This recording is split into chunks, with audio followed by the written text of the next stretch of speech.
السلام عليكم ورحمة الله وبركاته. وحاب مهد يا باب من دنيرة حفلة عن الله قابسي وهل كان يبعد زنتي وشرف بيتهاي إن أنكسوا قيب قلو شرف بيتهاي إن لو داقو حفلة دنيرة ماركتي بويوين ماشي فديه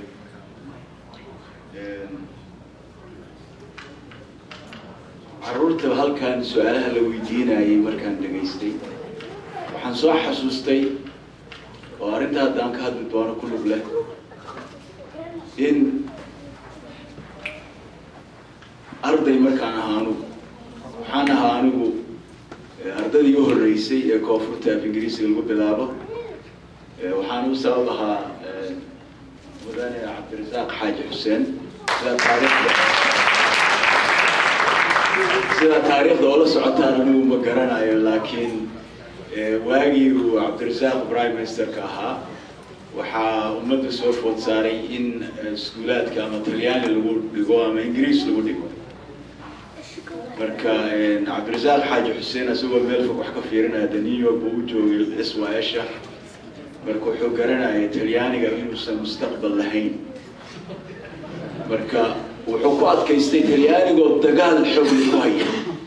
دوا وقت إنه ميزانية إن إيكا كباي ولي مسكمانا في الله يقول دقال الحب الكوية وحقوقات كيستي إن دلي رد الصوص عتا بإنجليزي محلا ودي وأن طلياني محلا ودي لا تقول مركا أنا وحانها دكسي هوسة وأرددي أول رئيس كوفرتا لو قبلها بقى في إنجليزي ولي وقت بانو حسوستا أولي الصباح انت نوب بالله افتلياني شيء وحساس قال انت نوب افتلياني قدونا قرانيني انت نوب بالله وهذا ما يمتك حكتي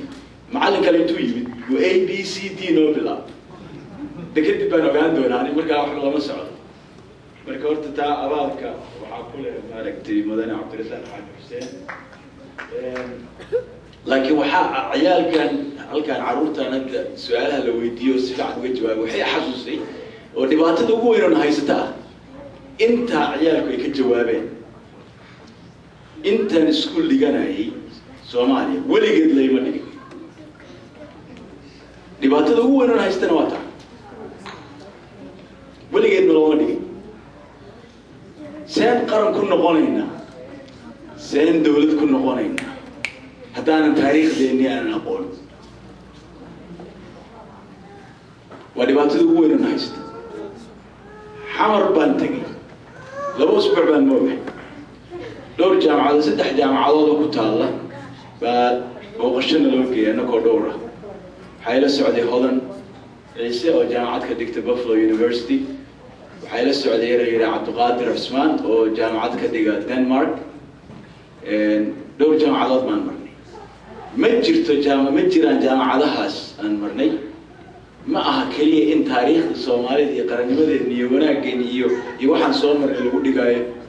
الصومالي حتى الله مديو يعني وحوى وعيب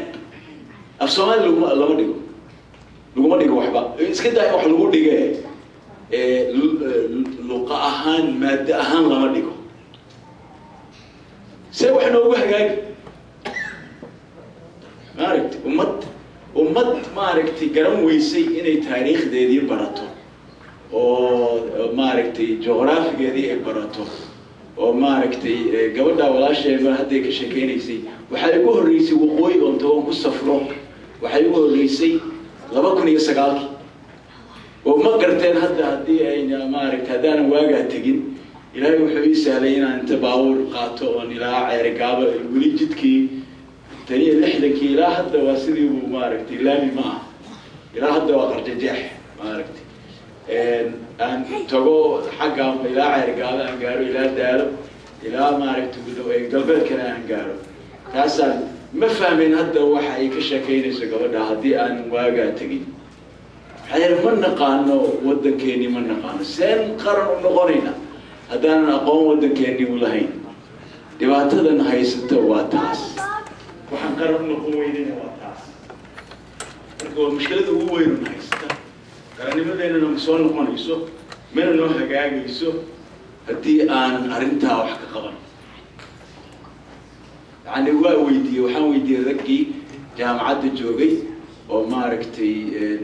meelahana tustusinaya waxaan dhahay maxaa diiday in af Soomaali xataa haddii aadan af Soomaali wax lagu qorin oo la yiraahdo af Soomaaligii maaragtay ma gaarsiisna heerkaas waa laga yaabaa in la yiraahdo maxaa diiday in hal maado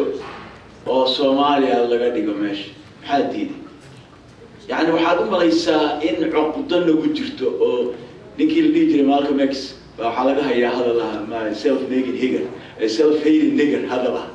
qaabdaro adiga ku dhaliilaya maaragtay kuwaan madoobo diiday inay dagaal qaadaan oo xorriyadooda u dagaalamaan ninkii hadda waa la socotaan waagii lixdameeyadii waa tuunta dagaal xoog ku qaaday ilaa ay dilaan marka wuxuu u dagaalamayaa isagii Martin Luther King baa la ictiraafsan yahay isaga aad looma ictiraafsana maxay wuxuu ahaa dagaalyahana marka dadka maaragtay aan ayidsanayn arrintaa oo daba dhilifka noqday buu ereyga u bixiyay marka waxaad u malaysaa Soomaali haddaan nahay inay wax caqdo nagu jirto maxaa diiday in hadday dawladnimadii burburtay haddii xukuumaddii ay waxba qabanayn maxaa diiday Soomaalidii inay afkoodii wax ku dhigaan yani waa dhibaatooyinka ugu waaweyn oo haysata marka taasaa waxay keentay inaanan fahmin qarannimo inaanan fahmin sidaan ku fahmaynaa qarannimo saas daraaddeed xataa markaa dadka hadda aad dhegaysato markay hadlaayaan Soomaalida uma kala saarna waxa la yiraahdo xukuumad iyo dawlad uma kala saarna labadaba isku sidii u adeegsadaan xukuumad iyo dawlad labadaba shaqo isku ma laha haddaan intaa xataa farqigeeda haddaan fahamsannahay wax badan baa noo qabsami lahaa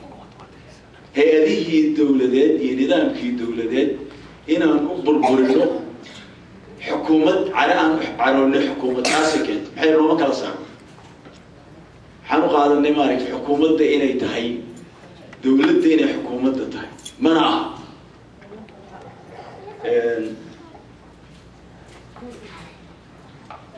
fikraddan horta qarannimada waa iyada nafteeda waa fikrad cusub oo horta runtii ma aha wax aan annaka kaliya nala ku eedeynayo ma Afrika oo dhan bay maaragtay dhibaato ku haystaa fikraddan qarannimada maxay waa nagu cusubta innakoo maaragtay qarnigiis Yurubta nafteeda oo noo keentay ayka nafteeda ku cusubta qarankii 19aad ka hor lama aqoon wadamo badan waa aragteen taariikhda boqorro waxaa waddanka xukumi jiray wadamada qaarkood aan ummadda u dhalan baa xukumi jiray dadkuna maba dareensaneenba wayna arkeen wax dhibaato ah waddankan Ingiriiska oo adduunyada qabsaday 300 sano baa Faransiiska ay u talinayeen 300 sano saas daraaddeed maaragtay afka Ingiriisiga intaasoo erayo